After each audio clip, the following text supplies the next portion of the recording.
It doesn't matter where I go, what I do, I set my own pay because I know my own worth. And that is knowing Exactly. your worth. It is extremely crucial because if you don't know your worth, you can't sell yourself. Hey, come talk with us, I say GW. That's what's up. Yeah, come talk with us, I say GW. Good morning, Esther. Welcome on Talk with Osasi. Yes, thank you for inviting me. It's an honor. I am so thrilled to have you on the show. Thank you so much. You're welcome. Nice. For those that are seeing you for the first time on the show, can you please tell us what you do and who you are? Okay, hi everyone. Nice to be on this platform today. I'm really honored to be here, and thank you to Mia for inviting me on. My name is Esther Jumbo to be precise. I'm a teacher, a lecturer, mental health advocate, and also run a business with partners as SNSJ Continental, that is for international students and home students, university recruitment consultant. And also, um, I do run also another business, which is tutoring, home tutoring for special educational needs um, pupils. That is where I am. Wow. An entrepreneur in a short word. An entrepreneur. Wow. All of those, ma. Oh, wow. Yes. You are a superwoman. You can surely say that. Yeah. Starting your career, were there moments you doubted yourself? And how did you got yourself out of those negative thoughts? Well, as you quite know and may understand, being in diaspora, um, and being like out, like my color, it hasn't been easy journey for me. Um, it has been really challenging. I've had moments, especially as a teacher and a lecturer, where I felt like, okay, that is it. I'm not doing this anymore. I need to find another niche to myself.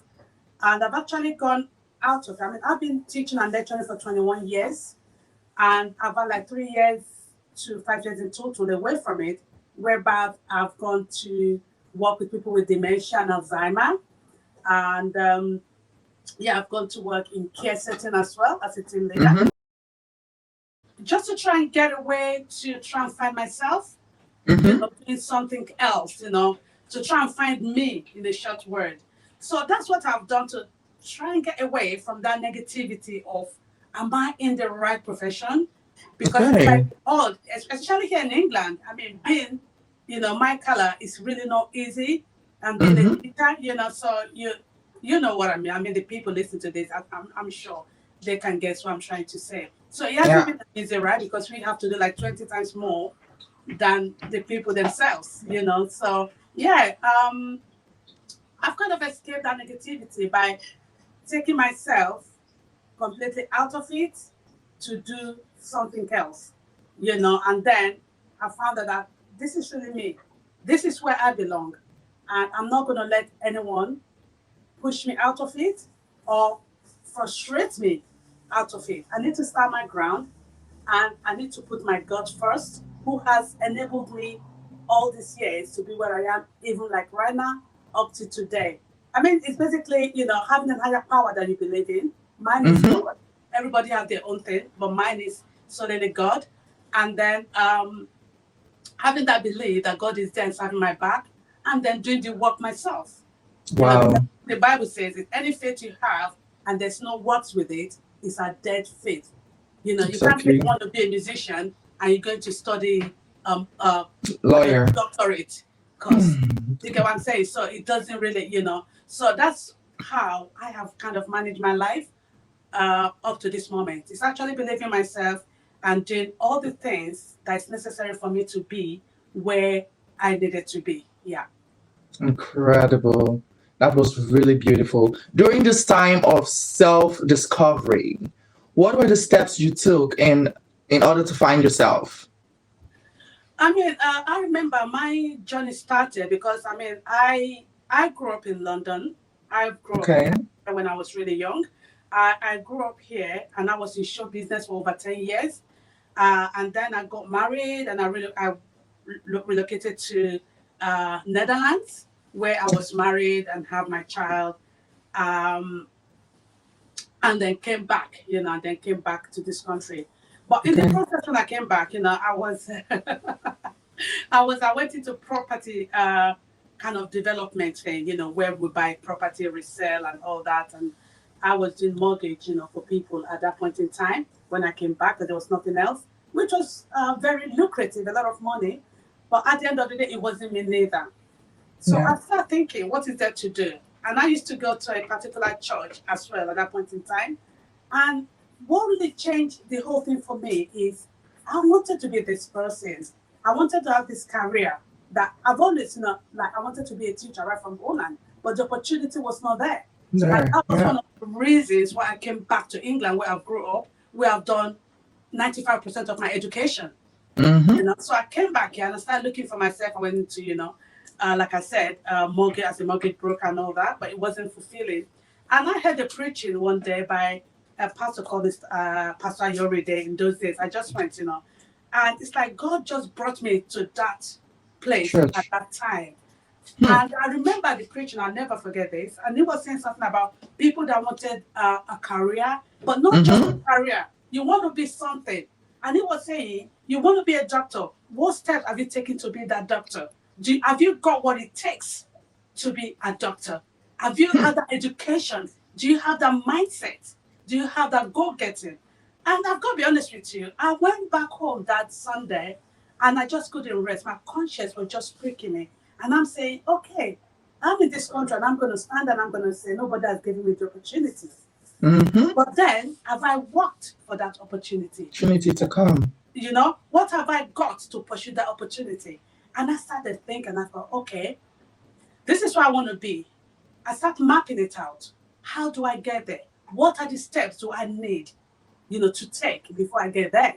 So I thought, the first of all is to try and find a university, a college, whatever, that I can start my journey from. Hmm. And that's how I started. And when I was doing my undergraduate, I just went and worked through my sister, obviously in a school, who wanted some teaching assistant. I went in as a teaching assistant. I was doing my undergraduate, and I did my work experience. When I had to do my work experience, my first year of my undergraduate studies, I asked them, they said, oh, yeah, it's okay. And from there, I started building myself. And I left there around, when I finished my work experience, I left. And then it was during summer, I'll never forget. And one of she wasn't the head teacher, but she had like a supervisory position there. And she just called me at home and she said, how would you like to be a teacher? And I went, be a teacher? Well, I wasn't really thinking that way because my undergraduate was in community development and youth work, and I was thinking of opening my own youth centers and all that. But they were so impressed by the kind of work I put in, how I've developed, different things that I would call my baby den that I've developed for that school. Hmm. So I said, oh, okay. And I was working in care part-time at the time. And I said, oh, I didn't think about this really. I've had many opportunities. I taught when I was in Holland as a TA, but they asked me then. I said, no. I said, okay, what's your going rate? You could imagine the teacher. And then she said, I said, no. I said, you have to pay me this much amount before. And she said, that's fine.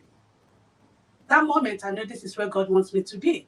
Because for me, to be Incredible. someone that I've get most of the experience from them, even that worked in Holland then, and they were happy to pay me what I have asked for. And from that moment on, up to this moment, I always set my own pay. It doesn't matter where I go, what I do, I set my own pay because I know my own worth. And that is knowing Exactly. your worth. It is extremely crucial because if you don't know your worth, you can't sell yourself. For me, that's how it started. And up to this moment, like I said, I've been in teaching, I've lectured from mainstream to further education to like private universities and all that. And I'm back to specialists for the last, let's say, 10 years. And then I started this business because I wanted to help people and a lot of people, not just Nigerian. I get clients also like from Ghana, from India, a lot of people want to come to Mm-hmm. diaspora to kind of better themselves, to find a green pastures, And I thought, yeah, why not? I was given the opportunity. I had the opportunity when I was small because I was lucky, to have my parents there, to have my Yeah, aunts and uncles who were here. So let me try and support other people to be able to have the opportunity. So and here I am today. I thank God for my life.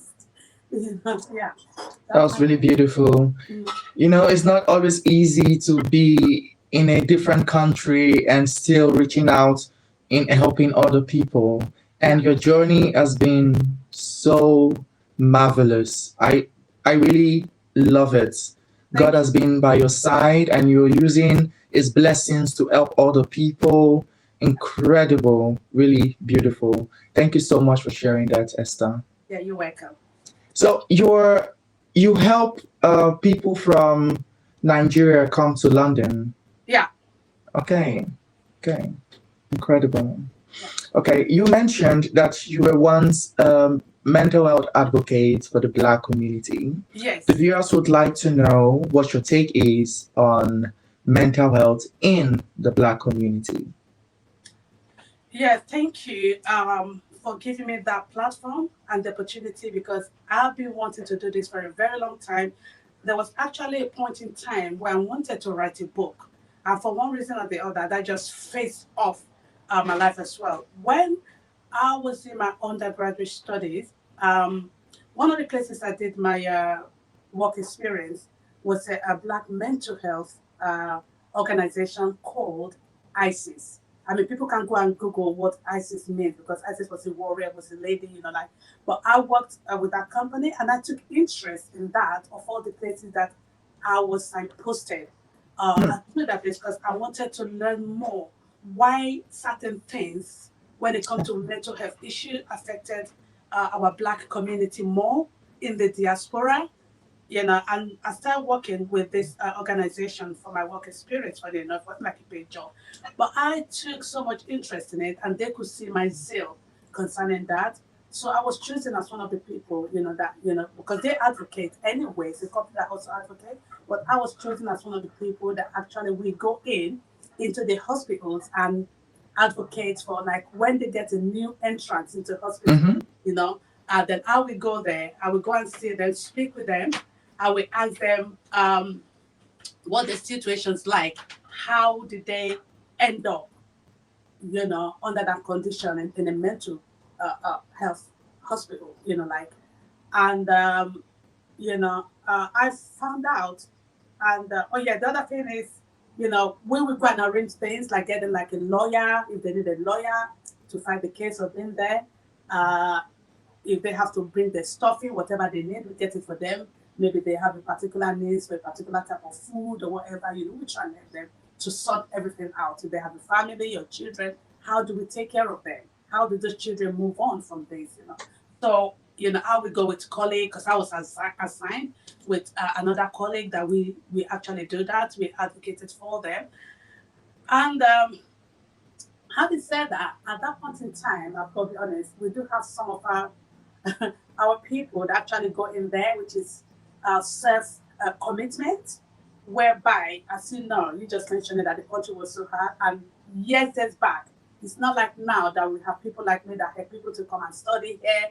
A lot of people come into the country illegally as well. So some of them will take that route, to say they are like they start misbehaving so that they can end up there. And once they've been given one injection or two, then they practically becomes, you know, like they lose. Mentally ill? Yeah, they become mentally ill through the injection, through the tablets.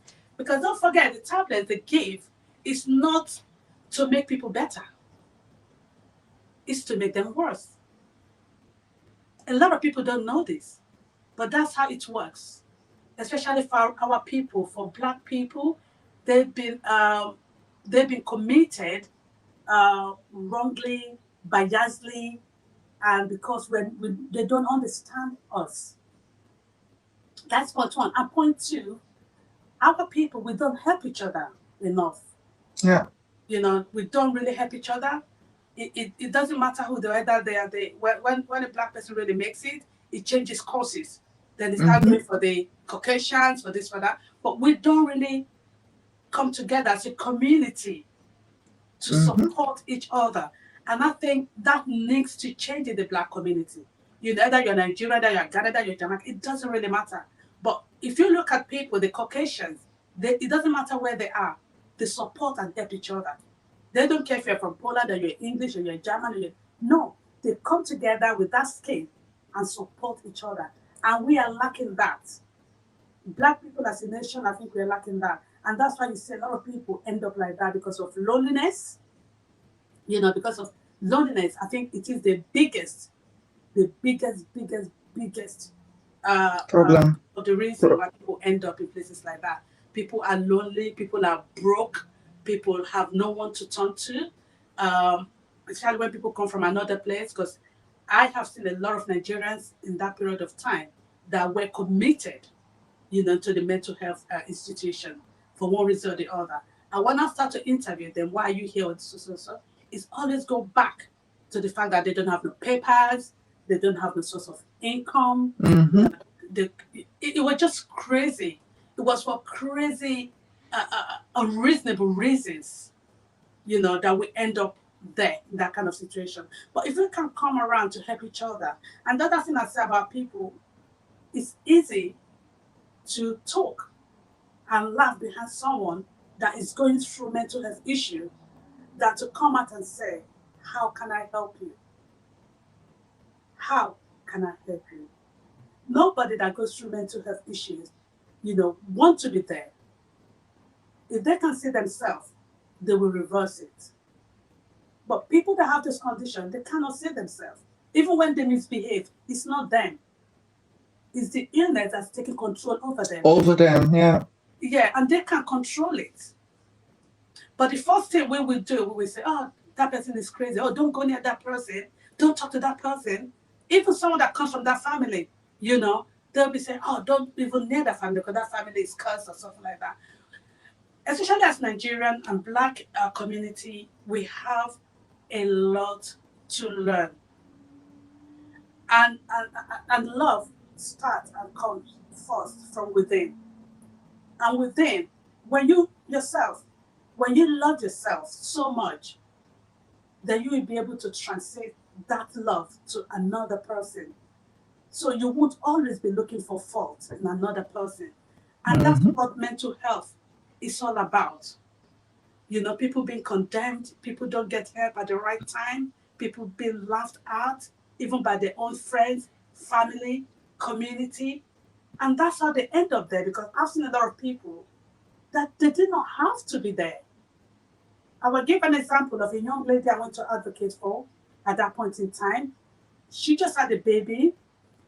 She's got about 3 or 4 children already. She had another baby. And also for a guy who's left her, and have a baby for another one left her. I mean, for any human being, that's enough to trigger something in you. Yeah. And this young lady, if I remember very well, she was about 17. Oh, wow. At that time. And I thought, wow, you've been at it from maybe when you're like 15 or something. I think she just got to that point. I don't know if you know what they call the PTS, because PTS was a lot like if you see the American soldiers in those days where they go to war and they come back. For benefit of those that don't know what PTS is, it's mean post-traumatic syndrome. And post-traumatic syndrome, it affects the soldiers in America when they go to war and they come back and they have to relive that situation, that war they went through. So it's very traumatic. And take that from there and apply it to another human being who has been struggling to find a daily meal to eat. Someone that's had like 4 or 5 kids for different men and none of the man that stays. Even when she's going through that mental health issue, nobody's come to her aid. So someone talked to her in the public and she flipped. She was so upset, she just went. The next minute she knew, they called the police took her, because she's also Black, straight away. They brought her there. I want to give you that injection, forget it. Oh. Forget it. I also had another guy that told me, he's a Jamaican, and he told me, I know his name, but I will not say his name. I still remember him up to this day. I'll never forget his story. He was taken as a young man when he was at the age of 15 because he had a fight with a Caucasian boy. Hmm. So they took him directly and threw him in there. And they started giving him tablets and injection. The time I knew this guy, because I was young myself when I was doing all this, he was already in his late 40s. And he has been committed from the age of 15. And I remember him looking at me in the eyes. And he said, Esther, I wasn't crazy. I just had a fight with a white boy. He said, but now he is crazy. And why? He told him with his own words. He said, they filled me up with all these tablets, injection. He said, you don't know what that injection does in my body. You don't know what those pills do in my body. That he made them go even more wild and crazy than normal. I know people outside this periphery, they don't understand. A lot of people don't understand mental health. Mm-hmm. Mental health comes in different forms. It's not everyone that suffers mental health issues is a crazy or a mad person. Mm-hmm. Because of there's no awareness. There's not enough awareness when it comes to mental health. And that's why that's why I agreed to do this.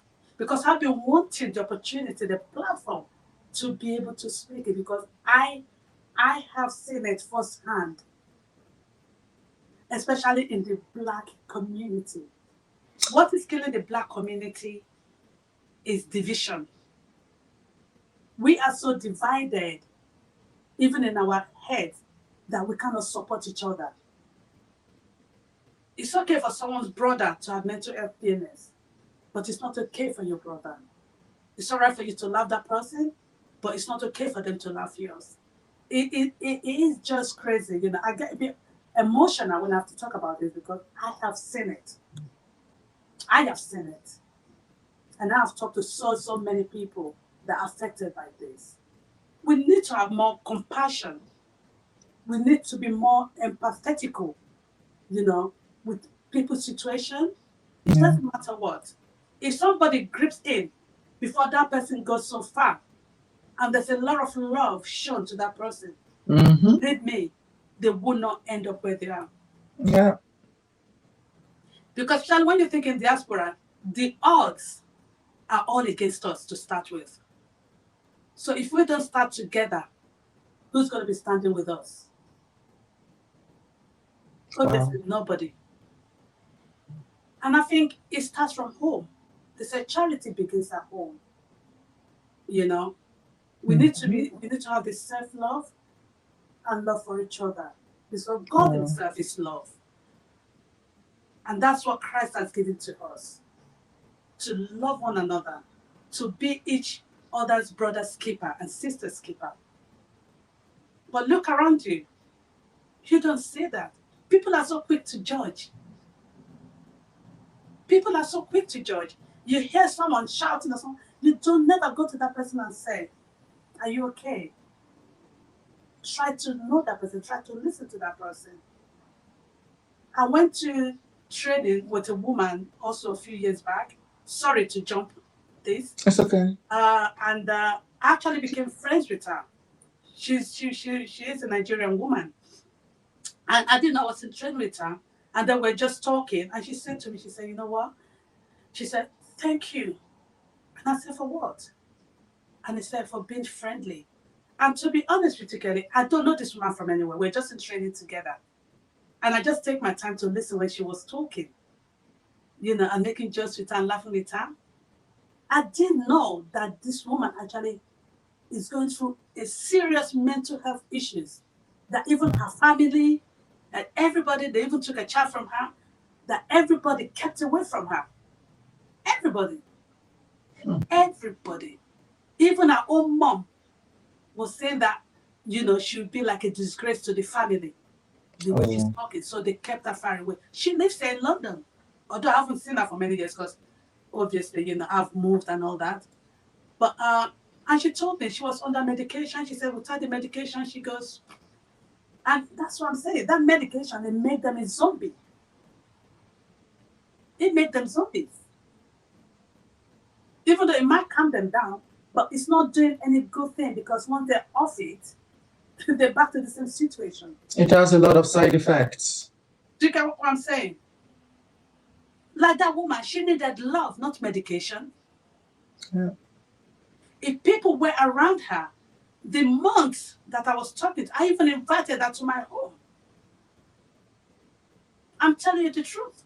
And she never one time flipped out because she was feeling the love from me and that love was keeping her. She was so happy that someone sees her, that someone wants to be her friend against all odds. I wasn't afraid of her. I never one time thought that, okay, she may flirt. So what?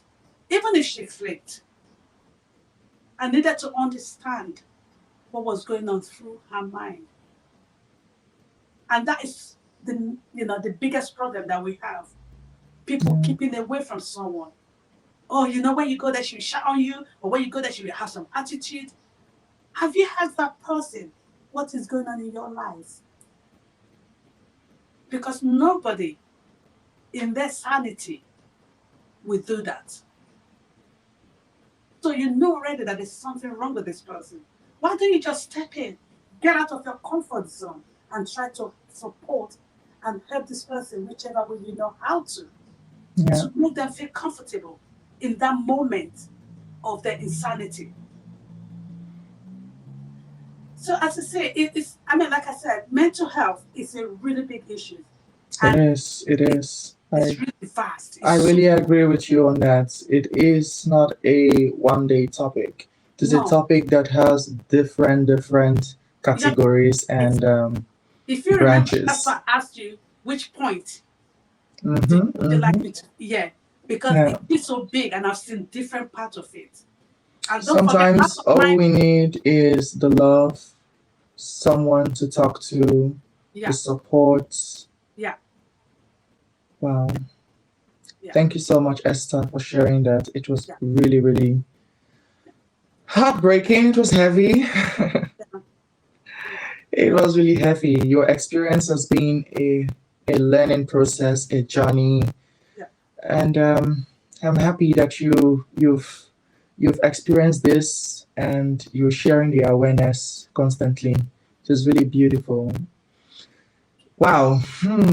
Esther, we go on a quick short break.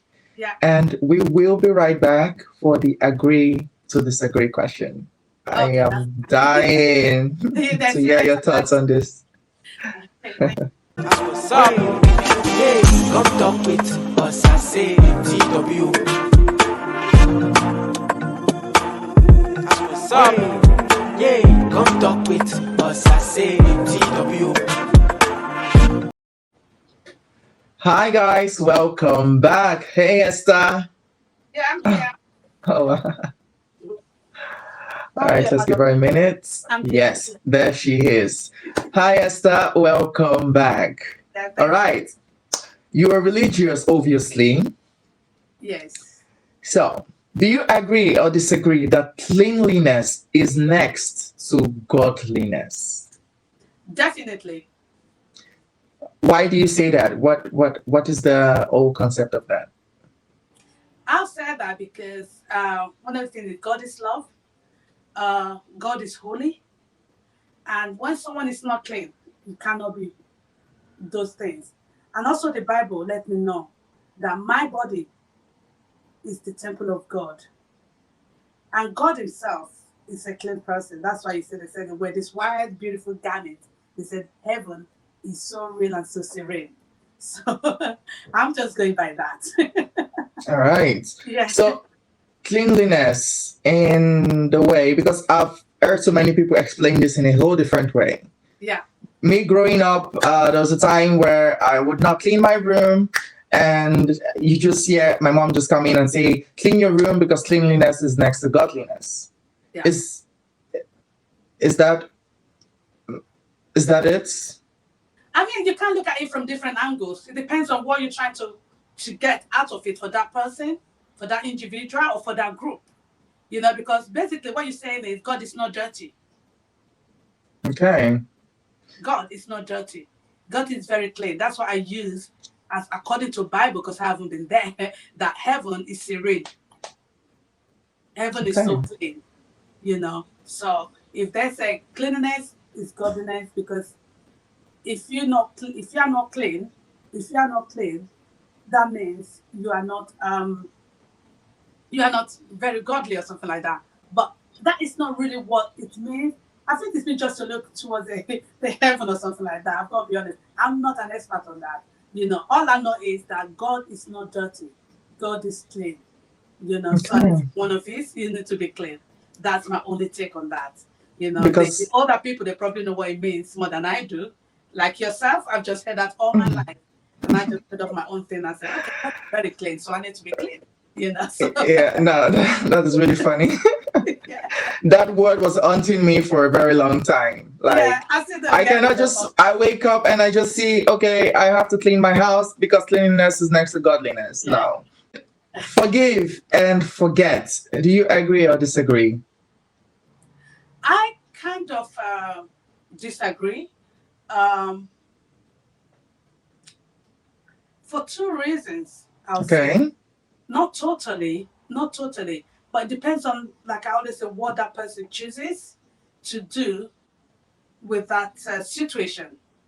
If you forgive, you know, you can forgive someone, but you said the forget part of it Hmm. is what I never really totally agree with. You can't forget by moving on with that person and say, you know what, let bygone be bygone. But you can never forget what happened because what happened at that point in time is part of the journey of your life. Exactly. For everything and everyone in our lives has a purpose and a reason to be there at that particular time, in time. And everything that happens to us in our journeys of life, it stays there. You cannot get rid of it. You can move on with that person. I think that's where the forgetfulness comes from, or forget comes from. That despite all the wrongs that's happened, I'm still willing to be the same way with this person. But you can, in your heart of heart, you know it's not true. It can never be the same. It can be better, I, it yeah. can be less, Mm-hmm. depending on situation, but it can never be the same. I totally agree with you on this part, really, on this whole explanation. You Yeah, can forgive, but you cannot forget the lessons yes, that that experience has taught you. Thank yes, you so much, Esther. you're welcome. Any last advice for the people watching? Well, I'm just going to say, keep being who you are. Try to be a better person. Try to be understanding of people around you. Be observant. Be vigilant. Don't be quick to condemnation. Don't be quick to speak, but be quiet. Listen to people. See how you can support your friends, your family, even people that you don't know. Even people that you don't know that they might need you without you even knowing that every single word, every action that you make towards that person or that thing counts for them. Just be vigilant, be observant, open your eyes and open your ears. Like I said, don't quit to condemn people. Don't be one of those people when something happens, they bring out their iPhone and the Samsung and the whatever called and they start filming just to make jest, just to laugh at another person. Try to think, this person could be my brother, this person could be my mother, this person could be my sister, this person could be my child. Because every one of us, either you have your own kids or not, we come from somewhere. We come from somebody. Think about the people around you. Don't be quick to judge. Be holy in your words. Be holy in your thoughts. Love your brothers, like yourself. We are each other's keepers. Your brother's keepers, your sister's keeper. Let's be more empathetic. Let's be more understanding of people's situation. You know, like I said, once again, don't be quick to judge. And my second advice when it comes to advancing yourself, think, sit down, get a pen and paper. Think of who you are. Who do you want to be? Where do you want to be this time next year? Map it out. How do I want to be there? How do I get there? Who are the people around me that can support me or help me to get to where I needed to be? And ask God. to support you more. Pray to God, ask for His guidance, and let the Holy Spirit lead you all the way through. I will say shalom. God be with you all. Thank you. Beautiful. Thank you so much, Esther, for sharing that. Thank you. Where can people find you? Well, they can find me. They can find me on Instagram as SNSJ Limited. They can find me also on Facebook. They can find me on LinkedIn, um, and they can send me an email on snsjcontinental at gmail.com. And very soon, because my website is down at the moment, because I'm separating my tutoring from the international student recruitment. So I'm redoing both of them. So very soon they'll be able to also get me on my website. All right. All right, guys. You can go check her out on XNES J Continental and reach out to her if you have any further questions. If you have questions regarding the overseas travels, questions regarding mental health, questions regarding finding yourself. Esnes, it has been beautiful. I'm really thrilled. Beautiful having you on Talk with Osasi. Thank you so much. You're welcome. You're welcome. Until next time, enjoy your day. Have a lovely Sunday too. Enjoy your weekend. Thank you. Bye, everyone. Ciao. Bye, guys.